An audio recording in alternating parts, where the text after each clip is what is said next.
So I told myself if it's not done by this year, or at least moving under its power, it'd be sold. So here we are, plugging away, and... Ladies and gentlemen, 4 months ago I made myself a promise, and I'm dead set on keeping my promises. Today you're gonna see if the RX-7 is gonna run under its own power, let alone make it down the end of the alley. But stay tuned, we're gonna get into it.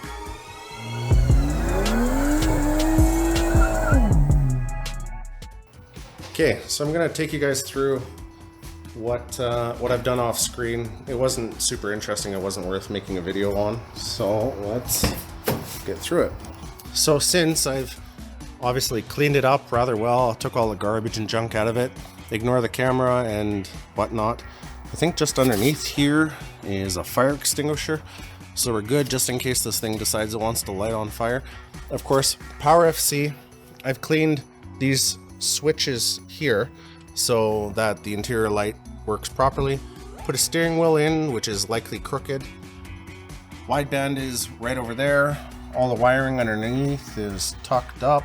Of course, finish the shifter, put the shift knob on. The only thing that's not going to work today is the stereo, so I'll deal with that next year. I really didn't want to bother with it. And of course, the Power FC mount. So that's an old Type S cell phone mount that I bought way back when. But other than that, it's ready to go. So I'll give you a quick rundown over the engine. All right, so now it's all tidied up and finished. So of course I didn't end up showing the intercooler piping installed the last time because the SD card corrupted, go figure. But other than that, it's all bled, it's good to go. The one thing I need to not forget is for the fan. So eventually it'll be on its own thermostat because these typically have a fan on the end of the drive pulley or off the crank pulley, I guess you could say it. I can't remember, eccentric shaft. Anyway, so this is all up and done. It's now sitting on the ground with its teehee reps and its layer of dust. So I've already checked the torque on the wheels, and I think the only other thing that I have left is I'm going to double check the air pressure because I did fill them probably about a week and a half ago. One of the tires was leaking a bit, so I'll check that and go for a drive, and hopefully it won't be RX-7. We'll go with that. Okay, moment of truth.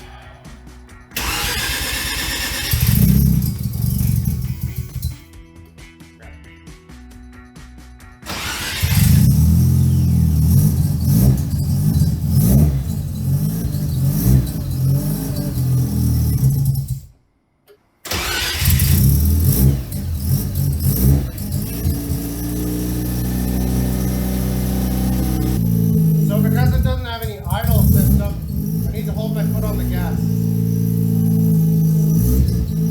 RX-7 thing.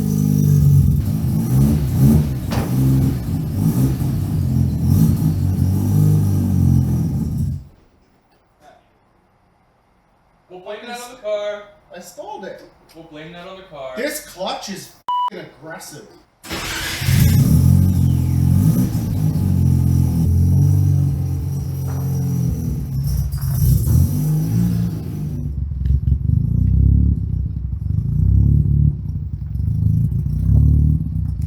Hopefully it doesn't break. Or break down. That's all I got.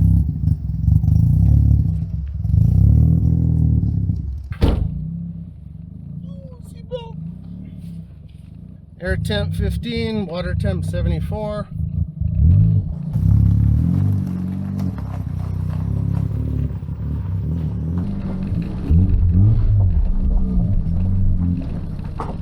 It's a little hesitant, but it might just be the tune. Brakes aren't that good. There's a lean spot. I don't know what would have caused a lean spot.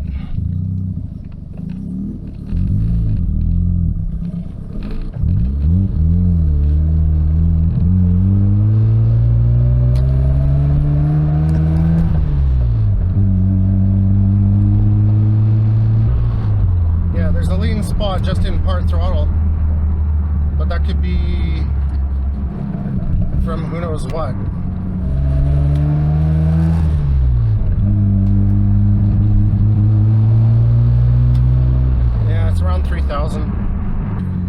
Steering wheel's out to lunch. This is awkward.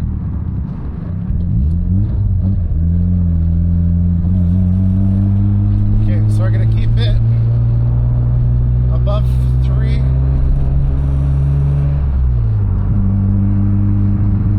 Yeah, it's at 32. It feels like it's just in the map, so it's not that big a deal. But when the RPM drops to 1500, there's a rich spot too, so the car's probably just really pissed off. Really pissed off. I'd be pissed off too, so car, I get it. Man, those urethane mounts are vibration inducing. Everything is vibrating like crazy. And I forgot to bring my the 2-stroke oil.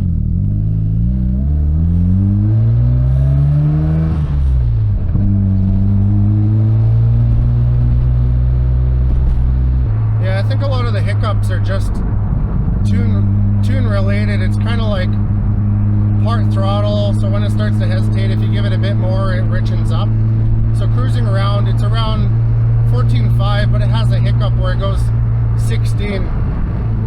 So it's not too crazy. It's gonna be more noticeable in an RX-7 from that lean area.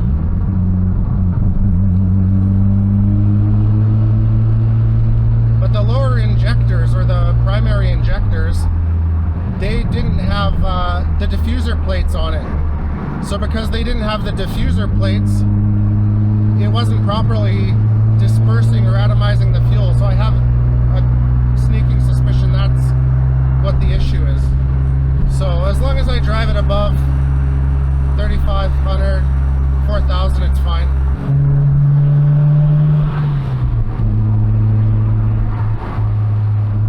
Yeah, a majority of it's tuned, for sure.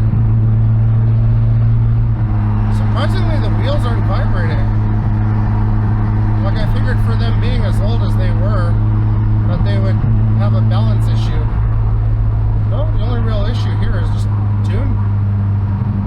Maybe I can pull the map and see if there's like a hole in the map, and then I can clean it up myself.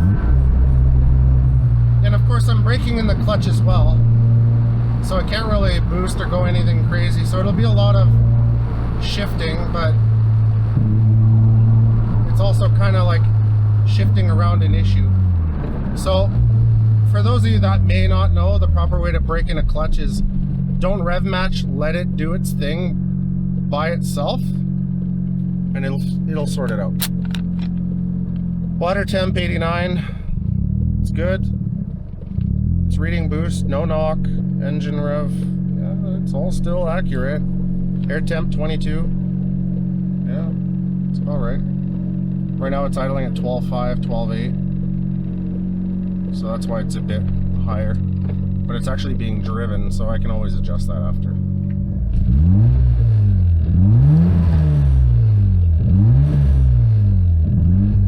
It revs free, like it's revving good, it's just rich.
it's not as comfortable as my BMW. So I'd like to take it on a longer drive, but I didn't bring the premix. So the Lucas premix oil, because we deleted the oil metering pump. So what I'm gonna have to do is head home, get that, and we'll see. Maybe I'd take it out for a longer drive later. There's, oh, scraped something. There's a few kinks I need to get ironed out. I can hear the release bearing or the throw-up bearing. For whatever reason, it's grinding, and I'm not completely sure why. So I'll take a look at it at home. Yeah, I gotta check the knock sensor too, because for whatever reason, as the RPM goes up, the knock reading is pinned as well. So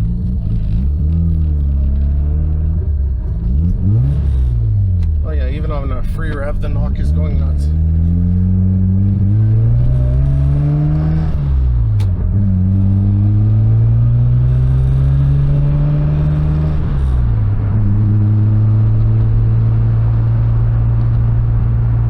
Yeah, the majority of it is tune related. And I guess really, and again, excuse the road noise, I guess really at the end of the day, if for some reason the throw-up bearing was just dead out of the box and I need to change it, I can only imagine it's only a few hours to pull this transmission and it's relatively light. Hey, I just got a thumbs up. Hell yes. Oh my god. Man, is this thing rough. It's fun. I forgot how much fun this thing was to drive, and everything's good. Like, I know it has oil in it. Yeah, coolant is staying 84 Celsius. It's really not bad. I'd like to get this steering wheel straight. It's driving me nuts that it's crooked, and it's not smoking anymore. So the majority of the smoke was actually probably the fogging oil for masculine individuals. I say that because somebody already uses fogging oil for men, so I didn't want to copycat. It's idling okay. I mean, 13.3, 13.5. But of course, the tune needs to be dialed in. Any which way you look at it, there's quite a bit that's changed. I think the only thing that hasn't is the motor and... Is that a bus? Yeah, the only thing that hasn't changed is the motor and the size of the turbo.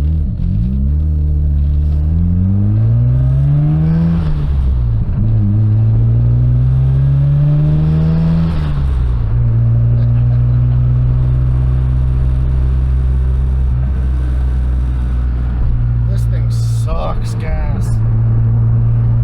I've already used probably 6-7 liters, so close to 2 gallons, and I've driven 6 kilometers. I've driven 6 kilometers and I've used 2 gallons. So what, mile per gallon? That's low. That's low.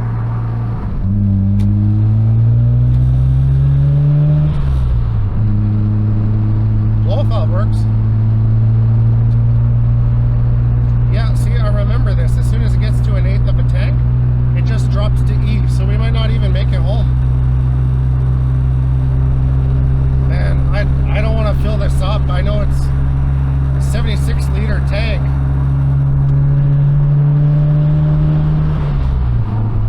Oh, cut off by an F-150.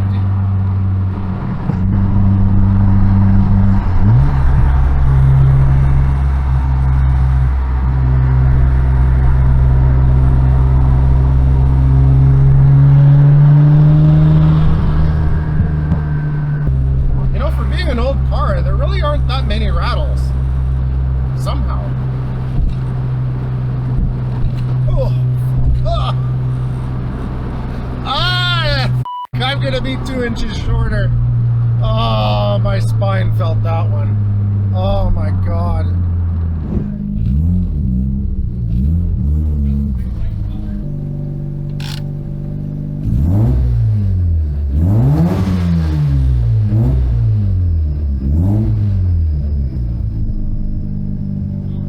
Alright, so left it running for a little bit. I wanted to kind of take a listen. Everything sounds pretty good. The serpentine belts might need to be a little bit tightened because you can kind of hear like a little bit of a squeak, but the belts are really old, so we'll see. I'm going to straighten the steering wheel, get more fuel, and go from there. So, whew, I think I need a drink of some sort, but oh yeah, I don't drink. Anyways, that's all for today. Feel free to like and subscribe, and we'll see you on the next one.